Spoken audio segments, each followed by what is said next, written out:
আসসালামু আলাইকুম, স্বাগত বাংলা ভিশন সংবাদে। আপনাদের সাথে আছি সাদাত শাকির। শুরুতে বিআরবি কেবল সংবাদ শিরোনাম। দেশে করোনায় একদিনে রেকর্ড 64 জনের মৃত্যু। পিপিই পড়তে না জানায় ডাক্তার নার্সরা বেশি করোনা আক্রান্ত। সংক্রমণ কমেছে প্রশিক্ষণের পর, সংসদে বলেছেন স্বাস্থ্যমন্ত্রী। রাজধানী ওয়ারীতে 4 জুলাই থেকে শুরু 21 দিনের লকডাউন, জানালেন দক্ষিণের মেয়র। মধ্যরাতে শেষ হচ্ছে পূর্ব রাজাবাজারের লকডাউন। বুড়িগঙ্গায় ডুবে যাওয়া লঞ্চের উদ্ধার কাজ সমাপ্ত ঘোষণা। আরও দুটি সহ মোট 34 লাশ উদ্ধার। নদীর পাড়ে এখনও অপেক্ষায় স্বজন হারা অনেকে। 5,68,000 কোটি টাকা নতুন বাজেট পাস। কালো টাকা সাদা করার ঢালাও সুযোগ, কাল থেকে কার্যকর। অসম্পূর্ণ ও প্রতারণামূলক বাজেট বলেছে বিএনপি। উত্তরবঙ্গ সহ বিভিন্ন এলাকায় বন্যা পরিস্থিতির অবনতি, দুর্ভোগে লাখো মানুষ। পানিতে ডুবে জামালপুরে 2 ও কুড়িগ্রামে 1 শিশুর মৃত্যু। দেখছিলেন বিআরবি কেবল সংবাদ শিরোনাম, আর এবারে বিস্তারিত। আরও 64 জনের প্রাণ কেড়ে নিল করোনা ভাইরাস। দেশে এটি একদিনে করোনায় সর্বোচ্চ মৃত্যুর রেকর্ড। এ নিয়ে মোট মারা গেলেন 1,847 জন। তবে কমেছে শনাক্তের সংখ্যা। গত 24 ঘন্টায় করোনা শনাক্ত হয়েছে আরও 3,682 জনের। ফলে মোট শনাক্ত রোগীর সংখ্যা দাঁড়িয়েছে 1,45,483 জনে। জনস্বাস্থ্য বিশেষজ্ঞরা বলছেন, সংক্রমণ যখন শীর্ষ পর্যায়ে থাকে তখন মৃত্যুর পরিসংখ্যানে এ ধরনের ওঠানামা স্বাভাবিক। তবে বাস্তব পরিস্থিতি বুঝতে আরও কয়েকদিন সময় লাগবে। দেশে আবারও কোভিড-19-এ মৃত্যুর রেকর্ড। 115তম দিনে এসে 24 ঘন্টায় নমুনা পরীক্ষা হয়েছে 18,426টি। 64 জনের প্রাণ গেছে করোনা ভাইরাসে। এটি একদিনে করোনায় সর্বোচ্চ মৃত্যুর রেকর্ড। এ পর্যন্ত মারা গেলেন 1,847 জন। 3,682 জন সহ মোট শনাক্ত 1,45,483। 24 ঘন্টায় সুস্থ হয়েছেন 1,844 জন। শনাক্তের হার 19.98, সুস্থতার হার 40.98 ও মৃত্যুর হার 1.27। 24 ঘন্টায় মৃত্যুবরণ করেছেন 64 জন এবং এ পর্যন্ত 1,847 জন। শনাক্ত বিবেচনায় মৃত্যুর হার 1.27%। যারা মৃত্যুবরণ করেছেন তাদের মধ্যে পুরুষ 52 জন, নারী 12 জন। বিভাগ বিভাজনে ঢাকা বিভাগে 31 জন, চট্টগ্রাম 12 জন, খুলনা 7 জন, রাজশাহী 7 জন, সিলেট বিভাগে 2 জন, বরিশাল 2 জন এবং ময়মনসিংহ বিভাগে 2 জন। বিশ্ব প্রেক্ষাপটে সংক্রমণের দিক থেকে 17 নম্বর দেশের তালিকায় এখন বাংলাদেশ। নতুন শনাক্তের দিক থেকে তৃতীয়, 24 ঘন্টায় মৃত্যুর দিক থেকে ষষ্ঠ ও মোট মৃত্যুর দিক থেকে 27তম। জনস্বাস্থ্য বিশেষজ্ঞদের মতে মৃত্যু সংখ্যা হঠাৎ করে এমন বৃদ্ধি স্বাভাবিক। এখনও পর্যাপ্ত পরীক্ষা না হওয়া হতাশাজনক বলেও মন্তব্য তাদের। আজকে যদিও মৃত্যু সংখ্যা হচ্ছে 64, এটার একটা কারণ থাকতে পারে, যেহেতু অনেকদিন ধরে আমাদের 35 এবং 40 মধ্যে হচ্ছে মৃত্যুর সংখ্যাটা ঘোরাফেরা করছিল, এবং যখন কোন একটা কার্ভ যখন প্লেটো অবস্থায় চলে যায়, যে মানে আমরা যেটা ফ্ল্যাটেন দ্য কার্ভ শব্দটা অনেক সময় ইউজ করে থাকি, যে এটা রিডিউস করা যখন শুরু করে, তখন ওই যে প্লেটো যে অবস্থা যখন থাকে তখন হঠাৎ করে একটা স্পাইক হয়।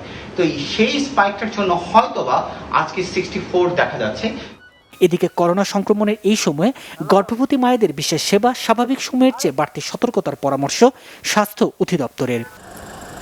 তাইমুর রশিদ, বাংলা ভিশন, ঢাকা। স্বাস্থ্যমন্ত্রী জাহিদ মালেক বলেছেন, দেশের ডাক্তার নার্সরা পিপিই পড়তে জানতেন না বলেই বেশি সংখ্যায় করোনা আক্রান্ত হয়েছেন। প্রশিক্ষণের পর তারাই এটা পড়তে পারছেন বলেই তাদের সংক্রমণ কমেছে বলে জানান তিনি। সংসদে বাজেট আলোচনায় এসব কথা বলেন জাহিদ মালেক। ডাক্তার নার্স আক্রান্ত হয়েছে প্রথমে, কারণ তারা পিপি কিভাবে খুলতে হবে, পড়তে হবে এই বিষয়টি জানা ছিল না। তাদেরকে আমরা ট্রেন করেছি, তারপরে এই আক্রান্তর হার কমে গেছে। আমরা ইতিমধ্যে মাননীয় প্রধানমন্ত্রীর অনুমোদন ক্রমে আমরা 2,000 নতুন ডাক্তার এই কোভিডের জন্য শুধু নিয়োগ দেওয়া হয়েছে। 6,000 নার্স নিয়োগ দেওয়া হয়েছে। আরও 2,000 ডাক্তারের আমাদের অনুমোদন দিয়েছে, এবং সেটা আমরা সর্দি, জ্বর, শ্বাসকষ্ট সহ করোনা উপসর্গ নিয়ে দেশের বিভিন্ন জেলায় 9 জনের মৃত্যু হয়েছে। এছাড়া দেশের বিভিন্ন জায়গায় শনাক্ত বাড়ছে প্রতিদিনই। বগুড়ায় করোনা ভাইরাসে 4 জনের মৃত্যু হয়েছে। ভাইরাসটি নতুন শনাক্ত হয়েছে 36 জন। এদিকে করোনায় নরসিংদীতে মারা গেছেন 3 জন, নতুন আক্রান্ত 57 জন। অন্যদিকে সর্দি জ্বর ঠান্ডায় কুমিল্লায় 8 বছরের এক শিশুসহ মারা গেছেন 4 জন। আর ফেনীতে ভাইরাসের উপসর্গে 2 মুক্তিযোদ্ধা সহ 3 জনের মৃত্যু হয়েছে। গাজীপুরের কালীগঞ্জের রেড জোন ঘোষিত অঞ্চলে জ্বর ঠান্ডা ও শ্বাসকষ্ট নিয়ে মারা গেছেন 1 জন। জেলায় নতুন আরও 54 জনের করোনা শনাক্ত হয়েছে। এদিকে ঝিনাইদহে আব্দুর রহমান নামের এক বৃদ্ধের মৃত্যু হয়েছে। চট্টগ্রামে একদিনে 1594টি নমুনা পরীক্ষায় করোনা শনাক্ত 445 জনের। এছাড়া নতুন করে মুন্সিগঞ্জে 75 জন, টাঙ্গাইলে 2 পুলিশ সদস্য সহ 40, সিরাজগঞ্জে 40, ময়মনসিংহে 36 জন, গোপালগঞ্জে কাশিয়ানী উপজেলা আওয়ামী লীগ সভাপতি সহ 25 জন, রংপুরে 19 জন, খাগড়াছড়িতে 18 জনের করোনা শনাক্ত। 4 জুলাই থেকে 21 দিনের জন্য রাজধানীর ওয়ারী এলাকা লকডাউন করা হবে। ওষুধের দোকান ছাড়া বন্ধ থাকবে সব ধরনের দোকান ও ব্যবসা প্রতিষ্ঠান, জানিয়েছেন দক্ষিণ সিটি কর্পোরেশনের মেয়র ব্যারিস্টার শেখ ফজলে নূর তাপস। 4 জুলাই 20 আষাঢ় থেকে আরম্ভ করে শনিবার 10 শ্রাবণ 25 জুলাই পর্যন্ত 21 দিন আমরা এই লকডাউনটি আমরা বাস্তবায়ন করব। এই সকল প্রেক্ষিতে আমরা 2টি সড়ক থেকে শুধু যাতায়াত সুবিধা থাকবে, বাকি সড়কগুলোর মুখগুলো আমরা বন্ধ করে দিব। সেখানে একটি নিয়ন্ত্রণ কেন্দ্র স্থাপন করা হবে, সেখানে নমুনা সংগ্রহের জন্য বুথ স্থাপন করা হবে, কেন্দ্র স্থাপন করা হবে। রাজধানীর পূর্ব রাজাবাজারে রাত 12টায় শেষ হচ্ছে 21 দিনের লকডাউন। তবে এরপর এলাকাটির কি হবে সে বিষয়ে স্বাস্থ্য বিভাগের কোনো নির্দেশনা পাননি স্থানীয় জনপ্রতিনিধি। লকডাউন নিয়ে ভিন্ন মত স্থানীয়দের। পুলিশ বলছে সরকারের নিয়মে লকডাউন মেনেছে সাধারণ মানুষ, আর স্বেচ্ছাসেবীরা বলছেন লকডাউন শেষ হলেও করোনা মুক্ত হয়নি এলাকাটি। রাজাবাজারের লকডাউন শেষ হচ্ছে মঙ্গলবার মধ্যরাতে। রেড জোন শেষে ইয়েলো বা গ্রিন জোন হবে কিনা সে বিষয়ে এখনও কোনো সিদ্ধান্ত দেয়নি স্বাস্থ্য অধিদপ্তর। এই লকডাউন নিয়ে নানা মত ও প্রতিক্রিয়া বিভিন্ন মহলের। ভালোই হয়েছে একদিক দিয়া, মানুষের সাবধানতাটা আর কি বেশি আসছে। আর করোনা মুক্ত হয়েছেন এটা তো আপনারা জানেনই কি অবস্থা। মুক্ত হলে তো আপনি মাস্ক পরে ঘুরতেন না। এখন পর্যন্ত পুরোপুরি করোনা মুক্ত হয় না, কারণ আমার বাসা যে জায়গায় আশেপাশে এখন আমি অনেকজনকে দেখেছি কালকে পর্যন্ত নাজনীন স্কুলে করোনা টেস্ট করতে গিয়েছিল। লকডাউন করাতে তো অনেক সুবিধাই আছে, কিন্তু ওই মানুষ না মানলে তো আর নেই। অনেক ইমপ্রুভ হয়েছে, আমি শুনছি। দাম সবজি যেখানে আমরা 50 টাকা করে আনি সেখানে 60 টাকা 70 টাকা করে নিচ্ছে, এরকম প্রতিবন্ধকতার সৃষ্টি হয়। যেমন মনে করেন যে অনেকদিন লকডাউন তারা মাল আগে যা ছিল টুকটাক বিক্রি করছে কিংবা নিজেদের প্রয়োজনে নিচ্ছে, বাট এখন দেখা যায় ভিতরে তাদের হয়তো সংকট। স্থানীয়দের সহযোগিতায় সন্তুষ্ট লকডাউন কার্যকরে দায়িত্বে থাকা স্বেচ্ছাসেবীরা। করোনা রোগী নেই সেটা বললে ভুল হবে। এখন যার করোনা হয়েছে সে যদি জিনিসটা হাইড করে এখানে এসে ঘোরাঘুরি করে, সে তো আক্রান্ত, সাথে আরও অনেককে আক্রান্ত করতেছে। মানুষ যদি সচেতন না হয় তাহলে কিন্তু করোনা মুক্ত হবে না। এখন আমরা লকডাউন দিয়ে গেট বন্ধ করে দিচ্ছি, ভিতরে যদি সবাই আড্ডা দেয় তাহলে কিন্তু করোনা মুক্ত হবে না। পুলিশ ভাইয়েরা, আমরা স্বেচ্ছাসেবকরা অল টাইমই সেবা দিচ্ছি, কাজ করছি, কিন্তু তারা যদি একটু সচেতন হতো তাহলে আরও আমাদের জন্য ভালো হতো। সাধারণ মানুষের সহযোগিতায় লকডাউন সফল হয়েছে বলে দাবি স্থানীয় কাউন্সিলর ও পুলিশের। নিয়ম শৃঙ্খলা মাইনাই চলছে, এরা বাহির হইল কর্মের তাগিদে, ইহা ছাড়া তেমন একটা বাহির হয় নাই। মানুষ মোটামুটি সরকারের নিষেধাজ্ঞা মানছে। এখন পর্যন্ত কোনো সিদ্ধান্ত দেয় নাই, সিদ্ধান্ত দিবে একটি স্বাস্থ্য মন্ত্রণালয়। যে বলে লকডাউন রাখতে রাখবো, যদি বলে ওপেন করে দিবে ওপেন করে দিব। স্বাস্থ্য অধিদপ্তরের সিদ্ধান্ত অনুযায়ী পরবর্তী পদক্ষেপ নেওয়ার কথা জানিয়েছেন সংশ্লিষ্টরা। এসএম ফয়েজ, বাংলা ভিশন, ঢাকা। বুড়িগঙ্গায় ডুবে যাওয়া মর্নিং বার্ড লঞ্চের উদ্ধার কাজ সমাপ্ত ঘোষণা করেছে বিআইডব্লিউটিএ। তাদের ধারণা লঞ্চের ভেতরে আর কোনো মৃতদেহ নেই। এদিকে মঙ্গলবার 2টি মরদেহ উদ্ধার করা হয়েছে। এ নিয়ে লঞ্চ ডুবিতে মৃতের সংখ্যা দাঁড়ালো 34-এ। এ দুর্ঘটনায় ময়ূর 2 লঞ্চে মালিকসহ 7 জনের বিরুদ্ধে হত্যা মামলা করেছে নৌ পুলিশ। সোমবার সকালে ময়ূর 2 নামের একটি লঞ্চের ধাক্কায় ডুবে যায় মর্নিং বার্ড নামের আরেকটি লঞ্চ। এ দুর্ঘটনার প্রথম দিনে 32 জনের লাশ উদ্ধার করা হলেও সম্ভব হয়নি ডুবে যাওয়া লঞ্চটি নিচ থেকে তোলা। কিছুটা বিরতি দিয়ে হলেও রাতের বেলায়ও চলে উদ্ধার তৎপরতা। উদ্ধারকারী জাহাজ দুরন্তের মাধ্যমে মঙ্গলবার সকাল 10টা থেকে আবারও শুরু হয় লঞ্চ উদ্ধার কার্যক্রম। এয়ারলিফট পদ্ধতিতে মর্নিং বার্ড লঞ্চটি টেনে তোলার চেষ্টা চালায় উদ্ধারকারীরা। পানির নিচ থেকে তুলে অনেকটা তীরের কাছাকাছি নেওয়া হয় ডুবে যাওয়া মর্নিং বার্ডকে। জাহাজের ভগ্নাংশ যেটা আমরা নিচ থেকে উপরে তোলা হয়েছে এটাকে তীরে নিয়ে যাওয়া এবং পরবর্তীতে আরেকটু সার্চ করা দিনের আলো থাকতে থাকতে, যাতে পরবর্তী আর কোনো ডেড বডি যদি পাওয়া যায় সেটা যেন আমরা উদ্ধার করতে পারি। সর্বোচ্চ নিরাপত্তা নিশ্চিত করায় লঞ্চ উদ্ধারের সময় কিছুটা বেশি লেগেছে বলে জানান বিআইডব্লিউটি এর চেয়ারম্যান। প্রথমে যেটা দেখা যাচ্ছে ময়ূর 2 তো অবশ্যই, আর এর কোনো গাফিলতি ছিল কিনা সেই বিষয়টা তদন্ত কমিটি একটা আলোচনা করে দেখে পরীক্ষা করে বলবে। দুর্ঘটনার জন্য দায়ী ময়ূর 2 লঞ্চটি হেফাজতে নিয়েছে বিআইডব্লিউটিএ। দায়ীদের বিরুদ্ধে দক্ষিণ কেরানীগঞ্জ থানায় হত্যা মামলা করেছে নৌপুলিশ। এই মামলার আসামি করা হয়েছে 7 জনকে। ময়ূর যে এই দুর্ঘটনা যে ঘটিয়েছে ময়ূর 2 সেটার মালিক, সেটা তিনি হলেন 1 নম্বর আসামি, এবং এই ময়ূর 2 এর মাস্টার, ড্রাইভার, গ্রিজার এরা হলো সুকানি, এরা হলো বাদবাকি আসামি। এদিকে স্বজনের খোঁজে বুড়িগঙ্গার তীরে এখনো ভিড় করছে অনেকে। মা ও ছোট ভাইয়ের লাশ পেলেও হাসিফ এখনো খুঁজে পাননি তার বাবাকে। 2 নম্বরে ছিল আম্মু, আর হচ্ছে 7 নম্বরে ছিল ছোট ভাই। বেসিক্যালি ছোট ভাইকে আগে পাওয়া গেছে, আম্মুকে পরে পাওয়া গেছে। কবরস্থ করার জন্য আমি চলে যাই, কিন্তু এখানে লোক ছিল, জ্বালাশ উঠানো হয়েছে, ওনারা চেক করছে, ওখানে পাওয়া যায় নাই। মর্নিং বার্ড ডুবে যাওয়ায় অনেকের সলিল সমাধি হলেও ভাগ্যগুণে বেঁচেও গেছেন অনেকে। জিয়া খান, বাংলা ভিশন, ঢাকা। লঞ্চ দুর্ঘটনার সঠিক তদন্ত ও বিচার না হওয়ায় বারবার ঘটছে প্রাণহানি। বিশেষজ্ঞরা বলছেন গেল 20 বছরে শুধু কোকো 4 লঞ্চ দুর্ঘটনার বিচার ছাড়া অন্যগুলো অন্ধকারে। এছাড়া অধিকাংশ তদন্ত প্রতিবেদনই আলোর মুখ দেখেনি। সাবেক নৌপরিবহন মন্ত্রী শাহজাহান খান বললেন, তদন্ত প্রতিবেদন প্রকাশের চেয়ে সুপারিশগুলো বাস্তবায়ন জরুরি। দুর্ঘটনা কমাতে তাঁর সময় করা সুপারিশ বাস্তবায়ন হয়নি বলেও জানান আওয়ামী লীগের সভাপতিমণ্ডলীর এই সদস্য। বিস্তারিত মিরাজ হোসেন গাজীর রিপোর্টে। 2014 সালের 4 আগস্ট ভয়াবহ লঞ্চ দুর্ঘটনা হয় পদ্মার মাওঘাটের কাছে। প্রযুক্তির কল্যাণে বিশ্ববাসী দেখেছে পিনাক 6 লঞ্চ ডুবির সেই মর্মান্তিক ভিডিও। এতে 49 যাত্রীর করুণ মৃত্যু হয়। 2015 সালের 22 ফেব্রুয়ারি মানিকগঞ্জের পাটুরিয়া ঘাটের কাছে ডুবে যায় এমভি মোস্তফা। অতিরিক্ত যাত্রী বোঝাই লঞ্চটিকে একটি কার্গোর ধাক্কায় এই দুর্ঘটনা। এতে 70 জনের মৃতদেহ উদ্ধার করা হয়। 2014 সালের 15 মে মুন্সিগঞ্জের মেঘনা নদীতে ডুবে যায় এমভি মিরাজ 4 লঞ্চ। 22 যাত্রীর মরদেহ উদ্ধার করা হয় সেই দুর্ঘটনায়। 2003 সালের 8 জুলাই ভোলার লালমোহনগামী এমভি নাসরিন লঞ্চটি চাঁদপুরের ডাকাতিয়া নদীর কাছে ডুবে যায়।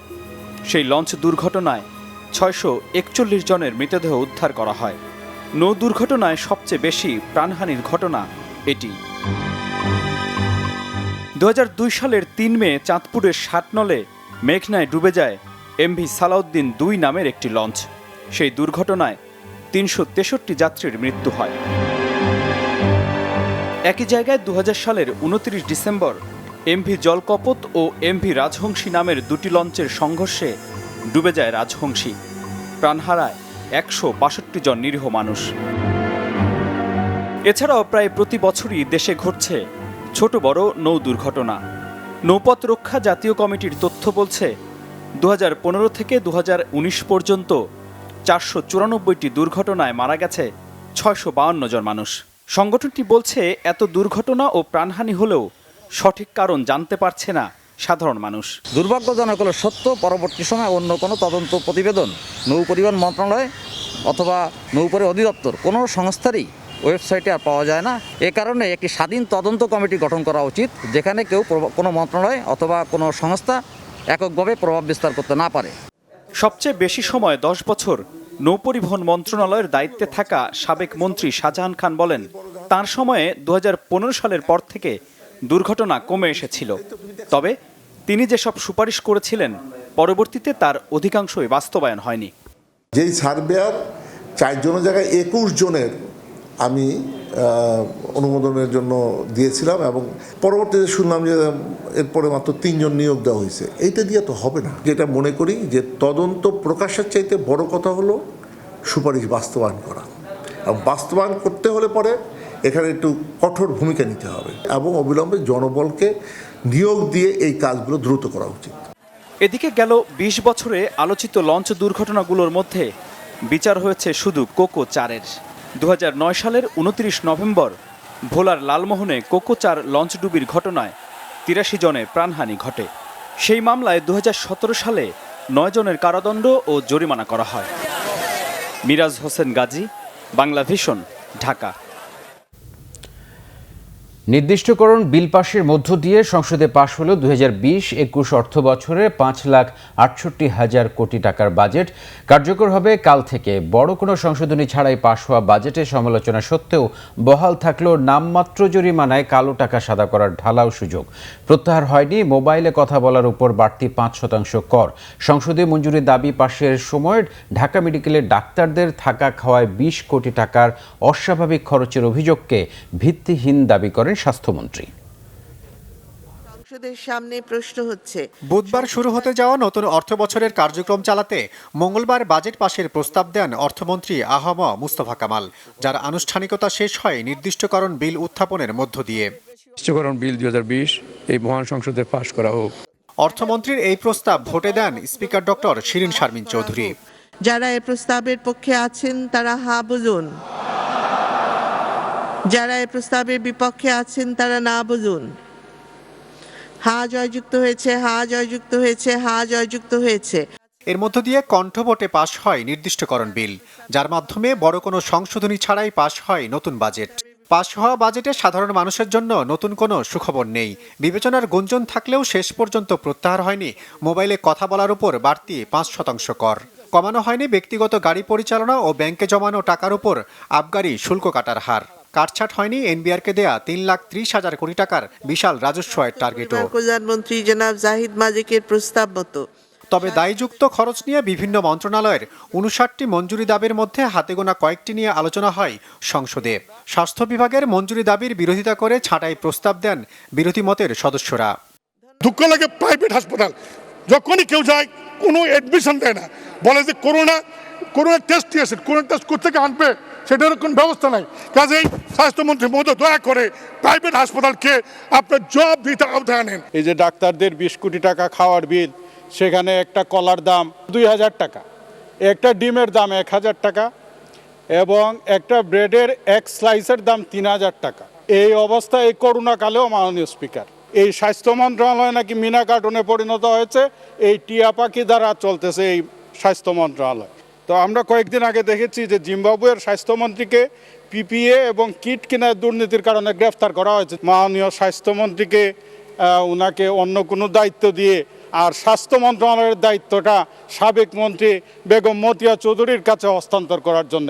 মঞ্জুরি দাবির পক্ষে যুক্তি দিয়ে ঢাকা মেডিকেলের চিকিৎসকদের বিরুদ্ধে অস্বাভাবিক খরচের অভিযোগকে ভিত্তিহীন দাবি করেন স্বাস্থ্যমন্ত্রী। 50টি হোটেল ভাড়া হয়েছে এবং ৩,৭০০ লোক ওখানে থেকেছে 1 মাস।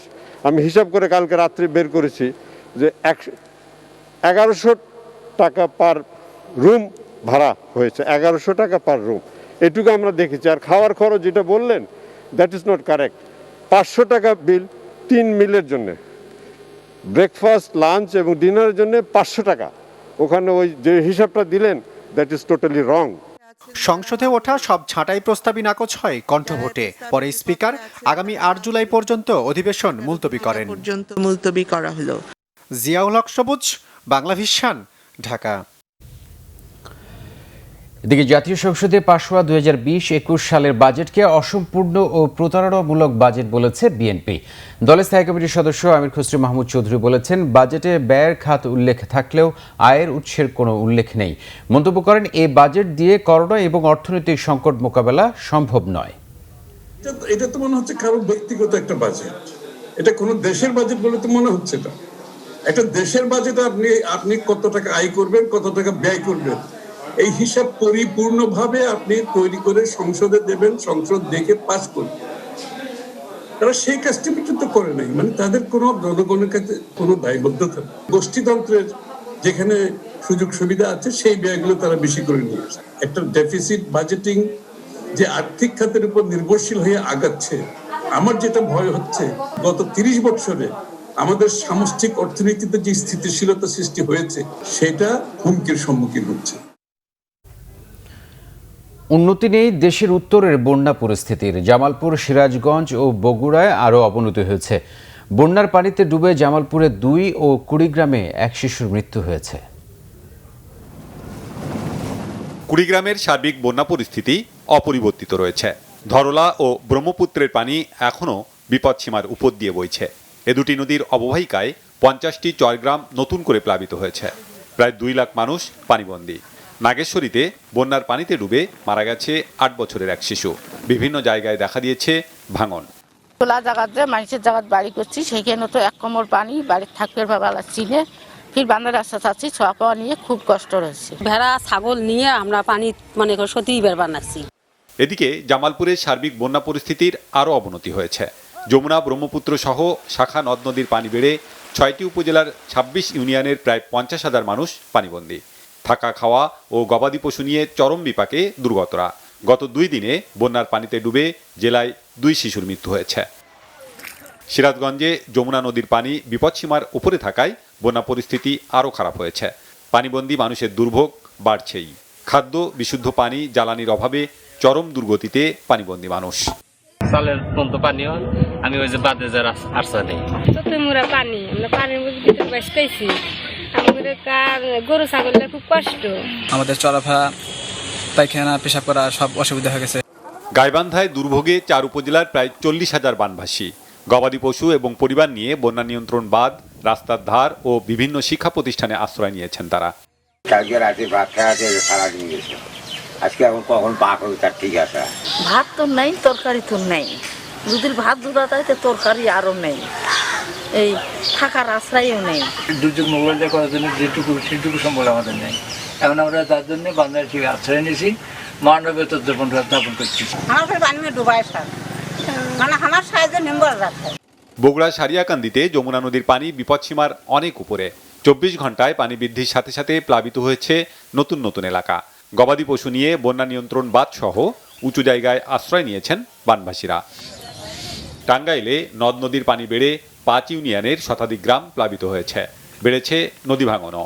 সরকারি বেসরকারি ত্রাণের অপেক্ষায় দুর্গতরা। মানে খালি দেখা আর ওই অবস্থা, পানি উঠা তুলতে পারেননি, সব ভিজে গেছে। ওই টাইমে কাজও কঠিন, কাজ করতে বাচ্চা পানিতে পড়ছিল, এই বাচ্চা এই ছেলে পড়ছিল পানিতে। এদিকে সিলেটের বন্যা পরিস্থিতি অপরিবর্তিত রয়েছে। নদ নদীর পানি কমলেও কমছে না হাওরের পানি। সিলেটের সাথে বিচ্ছিন্ন বিভিন্ন উপজেলার যোগাযোগ ব্যবস্থা সচল হয়নি এখনও। পানিবন্দী মানুষের ভোগান্তি কমেনি একটুও। Bangla vision news desk. লোকসানের কারণ দেখিয়ে খুলনা অঞ্চলের 9টি পাটকলের শ্রমিকদের গোল্ডেন হ্যান্ডশেকের মাধ্যমে বিদায় করে সরকার পিপিপির ভিত্তিতে চালুর যে উদ্যোগ নিয়েছে তার প্রতিবাদে অবস্থান কর্মসূচি পালন করেছেন শ্রমিকরা। আগামীকাল থেকে মিল রক্ষার দাবিতে শ্রমিকরা আমরণ অনশন কর্মসূচি শুরু করবে। খুলনা থেকে আতিয়ার পারভেজ রিপোর্ট। খুলনার 9টি জুট মিলে মঙ্গলবার অবস্থান কর্মসূচি পালন করে শ্রমিকরা। পিপিপির ভিত্তিতে মিল চালুর সরকারি সিদ্ধান্ত বাতিলের দাবিতে শ্রমিকরা আন্দোলন চালিয়ে যাওয়ার ঘোষণা দিয়েছে। তাদের কর্মসূচিতে পরিবারের সদস্যরা অংশ নেয়। যদি সরকার সিদ্ধান্ত অটল থাকে যে না মিল বন্ধ করবেই, আর আমরাও শ্রমিকরা অটল আছি যে না আমাদের মিল বন্ধ করা যাবে না। আগামীকালকে থেকে মিল চলবে না, এই সংবাদ শোনার পর আমাদের শ্রমিক ভাই স্ট্রোক করে জায়গায় মারা গেছে। অর্থাৎ অনেক শ্রমিক বউ সন্তান ছেলে মেয়ে নিয়ে রাস্তায় নেমে যাবে। এখানে মিল বন্ধ হলে তো আবাসিক এলাকায় থাকতে দেবে না। আমাদের যে টাকা দিয়ে সরকার বিদায় করবে, এই টাকা দিয়ে মিলটা পরিচালনা করুক নতুন করে পাট কিনে, তাতে আমরা ছেলে মেয়ে নিয়ে লেখাপড়া করে আমরা বেঁচে থাকতে পারবো। সরকার যদি আমাকে ইতিম হিসেবে, প্রতিবন্ধী হিসেবে যদি আমাকে এটা রাখে, তাতেও আমরা আল্লাহর কাছে, প্রধানমন্ত্রীর কাছে দোয়া করতে পারি। আর খুলনা অঞ্চলের 9টি মিলে 8,000 স্থায়ী ও 16,000 অস্থায়ী শ্রমিক। তাদের যাবতীয় পাওনা সরকার এককালীন ব্যাংক হিসাবের মাধ্যমে প্রদান করবে বলে জানিয়েছে বিজেএমসি কর্তৃপক্ষ। গভর্নমেন্টের গোল্ডেন হ্যান্ডশেকের সিদ্ধান্ত, গোল্ডেন শ্রমিকদের বকেয়া যে টাকা আছে এটা ব্যাংক হিসাবের মাধ্যমে সরাসরি পরিশোধ করবেন, চেকের মাধ্যমে অথবা ট্রান্সফারের মাধ্যমে, যেটাই হোক। যারা দূরে অ্যাকাউন্ট আছে চেকের মাধ্যমে দিবে অথবা সরাসরি ব্যাংকের মাধ্যমে পরিশোধ। সরকার যে টাকা দিয়ে শ্রমিকদের বিদায় করতে চায় তা দিয়ে মিলগুলিকে আধুনিকায়ন করা হলে লাভে ফেরানো সম্ভব, এমন দাবি আন্দোলনরত শ্রমিকদের। আতিয়ার পারভেজ, বাংলা ভিশন, খুলনা। করোনার প্রতিরোধে সবাইকে সামাজিক দূরত্ব মেনে চলার পরামর্শ দিয়েছেন সেনাপ্রধান জেনারেল আজিজ আহমেদ। জাতির পিতা বঙ্গবন্ধুর জন্মশতবার্ষিকী উপলক্ষে সেনাবাহিনীর বৃক্ষরোপণ কর্মসূচি উদ্বোধন করে তিনি এই পরামর্শ দেন। ঢাকা সেনানিবাসের আল্লাহ মসজিদ প্রাঙ্গণে একটি কাঠগোলাপ গাছের চারা রোপণের মাধ্যমে বৃক্ষরোপণ অভিযান কর্মসূচির উদ্বোধন করেন জেনারেল আজিজ আহমেদ। সেই সাথে ভিডিও কনফারেন্সের মাধ্যমে বাংলাদেশ সেনাবাহিনীর সকল সেনানিবাসে এই কর্মসূচির উদ্বোধন করেন তিনি। এবছর বৃক্ষরোপণ অভিযানের প্রতিপাদ্য সবুজ বৃক্ষ নির্মল পরিবেশ বঙ্গবন্ধুর বাংলাদেশ। বৃক্ষরোপণ অভিযান 2020 এর ফলজ, বনজ ও ঔষধি প্রজাতির বৃক্ষসহ সৌন্দর্যবর্ধক বিভিন্ন গাছের চারা রোপণ করা হবে। সব সেনানিবাস, স্বর্ণদ্বীপ সহ সব প্রশিক্ষণ এলাকা ও ফায়ারিং রেঞ্জ, সব ডিওএইচএস এবং জলশিরি আবাসন প্রকল্পে মাসব্যাপী বৃক্ষরোপণ কর্মসূচি বাস্তবায়ন করা হবে। এই করোনা থেকে রক্ষা পেতে হলে আমাদের যে প্রটোকলটা মানতে হবে সেটা হলো সোশ্যাল ডিস্টেন্সিং। কারণ এই ভাইরাসের ভ্যাকসিন কবে তৈরি হবে, এটা কবে যাবে, কেউ এটা নিশ্চিত করে বলতে পারবে। তো আশা করি সবাই আমরা নিরাপদ থাকবো এবং করোনা ভাইরাসের যে প্রটোকলগুলো আছে সেগুলো আমরা অক্ষর অক্ষরে খুব কঠিনভাবে পালন করবো। সবাই আমিন জুয়েলার্স আন্তর্জাতিক সংবাদ।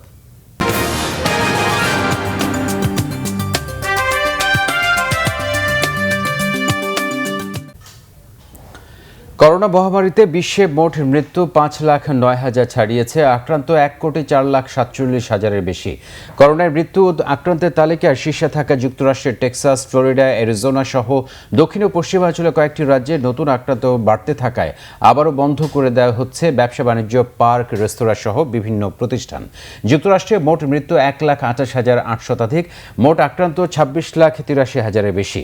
ব্রাজিলে মোট মৃত্যু 58,400-র কাছাকাছি, শনাক্ত 13,70,000 ছাড়িয়ে গেছে। মেক্সিকোতে নতুন করে 473 জনের মৃত্যুতে মোট মৃতের সংখ্যা 27,000 ছাড়িয়েছে। এছাড়া রাশিয়ায় 9,300, যুক্তরাজ্যে 43,500 ছাড়িয়েছে মৃতের সংখ্যা। এদিকে ভারতে বেড়েই চলেছে আক্রান্ত মৃতের সংখ্যা। দেশটিতে মোট মৃত্যু 17,000-এর কাছাকাছি, মোট আক্রান্ত 5,72,000-এর ওপর। আক্রান্তের তালিকায় 12তম পাকিস্তানে মোট শনাক্ত 2,09,000-এর বেশি, মারা গেছে 4,304 জন। স্বায়ত্তশাসিত হংকংয়ের জন্য চীনের পাশ করা বিতর্কিত নিরাপত্তা আইনের কঠোর সমালোচনার পাশাপাশি তীব্র ক্ষোভ জানিয়েছে যুক্তরাজ্য, ইউরোপীয় ইউনিয়ন ও ন্যাটো। আইনটি পাশ হওয়ায় চীন তার আধা স্বায়ত্তশাসিত অঞ্চলটির উপর নতুন ক্ষমতা পেল।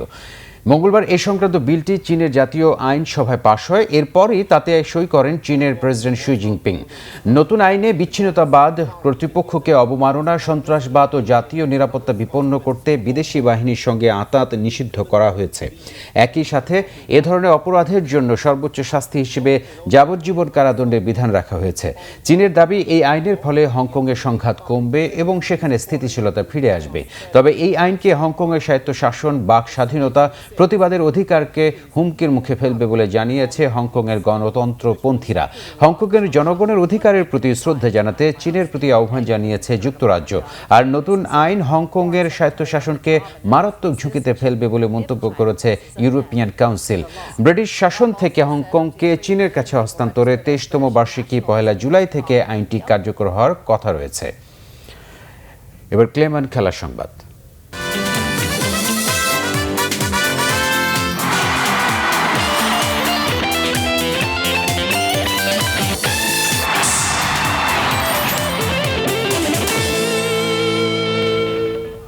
করোনায় বেশ কয়েকটি সিরিজ হাতছাড়া হয়েছে। মাঠে ফিরতে বাংলাদেশের চোখ এখন টি-20 এশিয়া কাপের দিকে। সে লক্ষ্যে আগামী 15 থেকে 20 দিনের মধ্যে জাতীয় দলকে অনুশীলনে ফেরানোর পরিকল্পনা বিসিবির, জানিয়েছেন cricket operations committee chairman Akram Khan. তবে সবকিছু নির্ভর করছে করোনা পরিস্থিতি কোন দিকে যায় তার উপর। তিনি জানান, প্রতি সপ্তাহে টিম ম্যানেজমেন্টের সঙ্গে আলোচনা করে খেলোয়াড়দের অনুশীলন গাইডলাইন ঠিক করে দেওয়া হচ্ছে। ক্রিকেটাররা সে অনুযায়ী কাজ করছেন।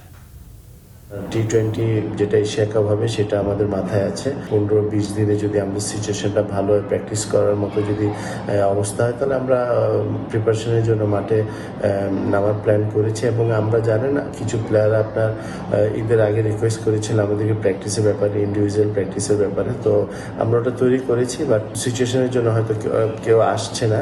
অন্য দেশরা আপনার প্র্যাকটিস শুরু করেছে, সো অন্য দেশের কন্ডিশন আমাদের কন্ডিশন এই মুহূর্তে এক না। আমরা অনেক আগে বলেছি যে আমাদের প্লেয়ারদের সেফটি ভেরি ইম্পর্ট্যান্ট, আমরা সেটা নিয়ে খুবই সিরিয়াস আছি এবং আপনারা জানেন প্রত্যেক সপ্তাহে 10 দিন পর পর আমাদের ফিজিও ট্রেনার কোচের প্লেয়ারদের সাথে আলাপ আলোচনা করছে, ওদেরকে একটা গাইডলাইন দিচ্ছে এবং তারাও খুব ভালো রেসপন্স করছে।